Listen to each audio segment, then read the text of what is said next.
بسم اللہ الرحمن الرحیم۔ السلام علیکم ناظرین گرامی، آج ہم آپ کے سامنے جس شخصیت کا ذکر کرنے جا رہے ہیں یہ وہ شخصیت ہے جس نے سائنسی تاریخ کا دھارا اور رخ بدل کر رکھ دیا، جن کی کتابیں صدیوں تک یورپ کی یونیورسٹیوں میں پڑھائی جاتی رہیں اور بڑے بڑے سائنسدان جو کہ جدید سائنس کے بانی سمجھے جاتے ہیں انہی کے نظریات کو لے کر آگے چلے اور سائنسی ترقی کی بنیاد کو رکھ کر پوری دنیا کا بھلا کر کے چلے۔ تو چلیے چلتے ہیں اپنے موضوع کی طرف اور اس شخصیت کا کچھ ذکر آپ کے سامنے بیان کرتے ہیں۔ یہ 11ویں صدی کا بغداد ہے، ایک ایسا وقت جب یورپ تاریکی میں ڈوبا ہوا تھا لیکن مسلم دنیا علم اور تحقیق کے نور سے روشن تھی۔ اسی دور میں ایک ایسا شخص پیدا ہوا جسے آج دنیا کا پہلا حقیقی سائنسدان کہا جاتا ہے، وہ تھا ابن الہیثم، جس نے دنیا کو دکھایا کہ روشنی کیسے دیکھنے کے قابل بناتی ہے اور تجربہ، مشاہدہ اور عقل سچائی تک پہنچنے کے واحد ذرائع ہیں۔ ابن الہیثم کا پورا نام ابو علی الحسن ابن الہیثم تھا۔ ان کی پیدائش 965 عیسوی میں بصرہ، عراق میں ہوئی۔ بچپن سے ہی انہیں علم ریاضی، فلکیات اور منطق سے خاص لگاؤ تھا۔ وہ اکثر کہا کرتے تھے کہ اگر تم حقیقت جاننا چاہتے ہو تو صرف دوسروں کی باتوں پر یقین نہ کرو، خود تجربہ کرو۔ ابتدائی تعلیم بصرہ میں حاصل کرنے کے بعد ابن الہیثم نے بغداد کا رخ کیا، جو اس زمانے کا سب سے بڑا علمی مرکز تھا۔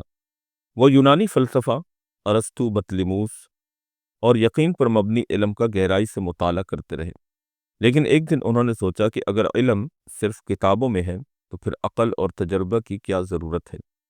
یہی سوال ان کی زندگی کا رخ بدل گیا۔ ابن الہیثم کی شہرت دور دور تک پھیل گئی۔ مصر کے فاطمی حکمران الحاکم بامر اللہ نے انہیں قاہرہ بلایا تاکہ وہ دریائے نیل کے بہاؤ کو قابو میں کرنے کا منصوبہ بنائے۔ ابن الہیثم مصر پہنچے، علاقے کا جائزہ لیا، مگر جلد ہی سمجھ گئے کہ اس وقت کی ٹیکنالوجی سے یہ ممکن نہیں۔ انہوں نے بادشاہ کو بتایا کہ منصوبہ قابل عمل نہیں ہے، مگر الحاکم بامر اللہ ایک سخت مزاج حکمران تھا۔ اپنی جان بچانے کے لیے ابن الہیثم نے پاگل بننے کا ڈرامہ کیا اور کئی سال قاہرہ میں نظر بندی کی حالت میں رہے، مگر ان برسوں میں انہوں نے وہ کام کیا جس نے دنیا کو بدل کر رکھ دیا۔ جی ہاں، ایک ایسی تحقیق، ایک ایسی تحریر جس نے آنے والی دنیا کے اندر سائنسی ٹیکنالوجی کی بنیاد رکھی۔ ان کی کتاب، جس کو کتاب المناظر عربی میں کہا جاتا ہے اور انگلش میں اس کا نام بک آف آپٹکس کے نام سے مشہور ہے۔ قید کے دوران ابن الہیثم نے اپنی عظیم تصنیف لکھی، کتاب المناظر۔ یہ 7 جلدوں پر مشتمل کتاب تھی جس میں انہوں نے روشنی، بصارت اور نظر کے اصول بیان کیے۔ اسی کتاب میں ابن الہیثم نے بطلیموس اور یونانی نظریہ نظر کو رد کیا، جس کے مطابق آنکھ سے شعاعیں نکل کر چیزوں کو دیکھتی ہیں۔ ابن الہیثم نے تجربے سے ثابت کیا کہ روشنی آنکھ سے نہیں بلکہ چیزوں سے آنکھ میں داخل ہوتی ہے۔ یہ انسانی بصارت کے علم میں ایک انقلابی تبدیلی تھی۔ ناظرین گرامی، ابن الہیثم ہی وہ پہلا شخص تھا جنہوں نے سائنسی طریقہ کار یعنی سائنٹیفک میتھڈ کو متعارف کروایا۔ ابن الہیثم نے کہا کہ علم صرف قیاس یا فلسفہ سے نہیں آتا، بلکہ مشاہدہ، تجربہ اور نتائج کی تصدیق سے حاصل ہوتا ہے۔ یہی اصول بعد میں یورپ کے سائنسدانوں جیسے گیلیلیو، بیکن اور نیوٹن وغیرہ نے اپنایا۔ اس لیے مغربی مورخین ابن الہیثم کو father of modern scientific method کہتے ہیں۔ اسی طرح ابن الہیثم کے دیگر علمی کارناموں کی اگر ہم بات کریں تو ابن الہیثم کی تحقیق صرف روشنی تک محدود نہیں تھی، بلکہ ریاضی اور جیومیٹری میں بھی انہوں نے گراں قدر خدمات سر انجام دی۔ انہوں نے منحنی سطحوں یعنی کروز یعنی کروی آئینوں، اسپائرکل مررز اور انعکاس یعنی ریفلیکشن پر گہری تحقیق کی۔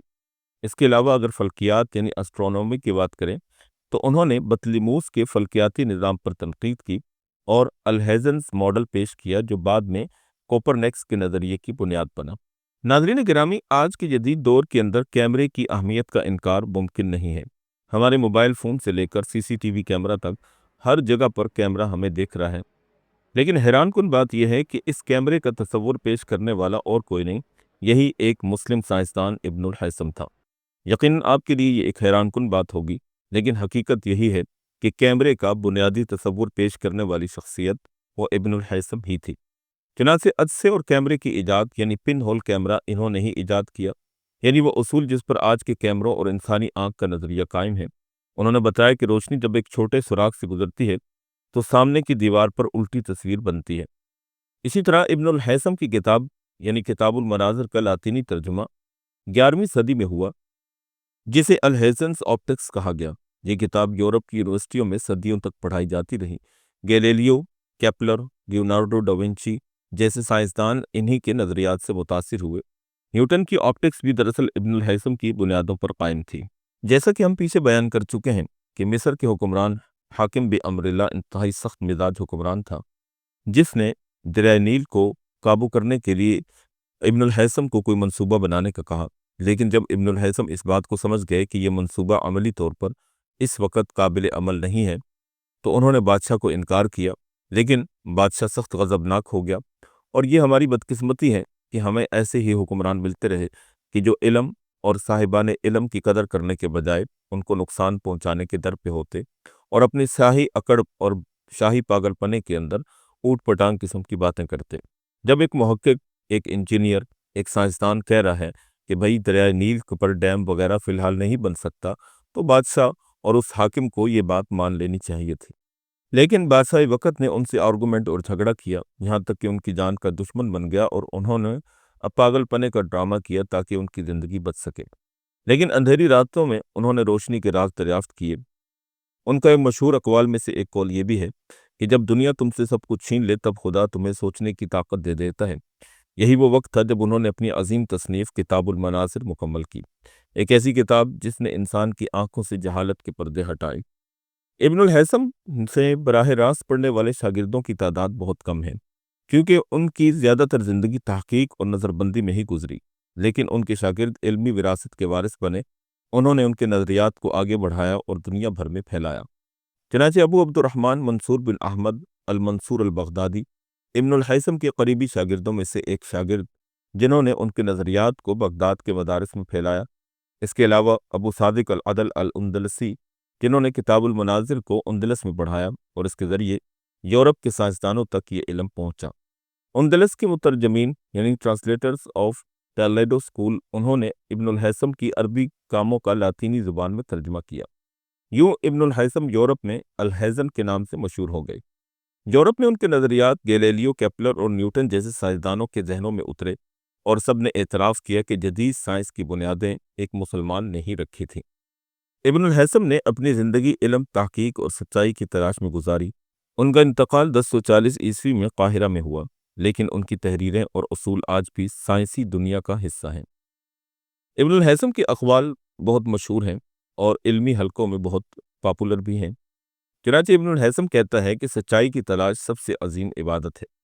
جو شخص شک نہیں کرتا وہ علم حاصل نہیں کرتا۔ میں اس بات پر یقین نہیں کرتا جب تک تجربہ خود مجھے یقین نہ دلا دے۔ ابن الہیثم وہ چراغ ہے جس نے علم کے اندھیروں میں روشنی بھری۔ اس نے ہمیں سکھایا کہ سوال کرنا ایمان کی کمزوری نہیں بلکہ علم کی بنیاد ہے، اور شاید یہی وہ وجہ ہے کہ آج بھی 1000 سال بعد دنیا انہیں یاد کرتی ہے۔ The man who taught us how to see، یعنی ایک ایسا آدمی جس نے ہمیں یہ سوچنے سمجھنے کی صلاحیت دی کہ ہم نے دنیا کو کس نظر سے دیکھنا ہے۔ ابن الہیثم کی جتنی بھی چیزیں ہم نے آپ کے سامنے بیان کی، وہ ساری کی ساری اپنے آپ میں ایک الگ موضوعاتی حیثیت رکھتی ہیں۔ چنانچہ انہوں نے جو عدسے اور کیمرے کی ایجاد کے متعلق نظریہ پیش کیا، اسی طرح انہوں نے جو فلکیات یعنی اسٹرونومی کے متعلق نظریات پیش کیے، اور اس کے علاوہ جو روشنی کے متعلق ان کے نظریات سے کہ ہمیں چیزیں دکھائی کیوں دیتی ہیں۔ یہ سوال کسی بہت اونچے قسم کے دماغ کے اندر ہی پیدا ہو سکتا ہے کہ ایک آدمی اس بات کو سوچنے میں لگے کہ ہماری آنکھ کیوں دیکھ رہی ہے، حالانکہ ہمارے جسم کے دیگر اعضاء اور دیگر حصے بھی ہیں لیکن وہ تو نہیں دیکھ سکتے، تو پھر آنکھ میں ایسا کیا ہے؟ چنانچہ اسی سوال کی جستجو اور تلاش انہیں ایک حیرت انگیز ایجاد یعنی پن ہول کیمرہ کی ایجاد کی طرف لے کر گئی، جس کی جدید اور ترقی یافتہ شکل آج کے جدید دور کے کیمراز کی شکل میں ہمارے سامنے موجود ہے۔ ناظرین گرامی، یہ سارے موضوعات اپنے آپ میں ایک الگ موضوعاتی حیثیت رکھتے ہیں۔ اگر ان میں سے ہر موضوع پر الگ الگ ویڈیو بنائی جائے تو بن سکتی ہے، اور امید ہے کہ ہم انشاءاللہ مستقبل میں آپ کے سامنے ان متفرق موضوعات پر تحقیقی ویڈیوز پیش کرتے رہیں گے۔ فی الحال ہمارا مقصد صرف ابن الہیثم رحمہ اللہ کی تصنیفات، ان کی خدمات اور ان کی ایجادات کا تعارف آپ سے کروانا تھا، اور اس پروپیگنڈے کا منہ توڑ جواب دینا تھا جو آج مسلمانوں کو دیا جاتا ہے کہ مسلمانوں کا جدید سائنس اور جدید ٹیکنالوجی کے اندر کوئی حصہ نہیں ہے۔ یہ بات حقیقت ہے کہ موجودہ دور کے اندر مسلمان سائنس اور ٹیکنالوجی میں پیچھے ہیں، لیکن غیر مسلم اقوام جو اس وقت پوری دنیا کے اندر اپنی ٹیکنالوجی کی بیس پر بہت آگے ہیں، تو اس کی بنیادیں مسلمانوں نے ہی فراہم کی تھیں، اور یہ مسلمانوں کی ناعاقبت اندیشی اور مسلمانوں کی نااہلی ہے کہ مسلمان اپنے اکابر اور اسلاف اور سائنسدانوں کی تحقیقات سے اس طرح استفادہ نہیں اٹھا سکے جس طرح کہ انہیں اٹھانے کا حق تھا۔ تو یہ ہماری ویڈیوز کا بنیادی مقصد بھی یہ ہے کہ مسلمانوں کے اندر یہ شعور پیدا کیا جائے کہ ہم اپنے بڑوں اور اکابر کی میراث کو سنبھالیں، اور پوری دنیا کو اس بات کا پیغام دے دیں کہ ہم جس مذہب اور جس دین کے ماننے والے ہیں، اس مذہب کے اندر، اس قرآن کے اندر، اس شریعت کے اندر غور و فکر کرنے اور دین کا علم حاصل کرنے کو اور دنیا کے علم کو حاصل کرنے کو فرض کا درجہ قرار دیا گیا ہے۔ لیکن افسوس ہے کہ آج مسلمان دنیاوی ترقی سے کوسوں دور غیر مسلم اقوام کا محتاج ہے ٹیکنالوجی کے اور سائنس کے میدان میں۔ اگر ہم مسلمان تھوڑی سی ہمت کریں، اپنے اکابر و اسلاف کی میراث کو سنبھالیں، ان کی علمی اور تحقیقی کاوشوں کو بنیاد بنائیں، تو ہم بھی دنیا کے اندر وہ سب کچھ حاصل کر سکتے ہیں جو غیر مسلم اقوام نے حاصل کیا ہوا ہے۔ اور دنیا کے اندر اللہ رب العالمین کا وعدہ ہر اس قوم کے ساتھ ہے جو محنت اور کوشش کرنے والی ہے۔ چنانچہ دنیا سب کے لیے ہے، اس لیے کافر اقوام نے محنت کی، کوشش کی، اب قربانیاں دیں، تو انہیں اللہ رب العزت نے سائنس اور ٹیکنالوجی میں ترقی عطا فرما دی، اور مسلمانوں نے علم کی قدر نہ کی، اپنے بڑوں اور اکابر کی میراث کو چھوڑ دیا، ان کی ناقدری کی، جس کا نتیجہ یہ نکلا کہ مسلمانوں سے علمی میراث چھن گئی اور غیر مسلموں کے ہاتھ میں چلی گئی۔ ابن الہیثم کی قبر پر اللہ کروڑوں رحمت نازل فرمائے اور امت مسلمہ کے اندر دوبارہ ایسی ہی علمی بیداری کو پیدا فرمائے۔ امید ہے کہ آپ کو ابن الہیثم کے متعلق یہ معلومات سن کر بہت کچھ نیا سیکھنے اور جاننے کو ملا ہوگا۔ اگر آپ کو ہماری ویڈیوز پسند آتی ہیں تو کمنٹ سیکشن میں رائے دے کر ہمیں مزید موٹیویٹ کیجیے، تاکہ ایسی ہی مزید معلوماتی اور تحقیقی ویڈیوز آپ تک پہنچتی رہیں۔ ہمارے چینل کو سبسکرائب بھی کر دیجیے گا، اور لائک اور شیئر بھی کر دیجیے گا، اور ہمیں مزید سپورٹ کیجیے گا تاکہ ہم بہتر سے بہتر کنٹینٹ آپ کے سامنے پیش کرتے رہیں۔ پھر ملیں گے آپ کے ساتھ ایک نئے اور اچھوتے موضوع کے ساتھ۔ تب تک اپنا بہت سا خیال رکھیے گا۔ اللہ نگہبان۔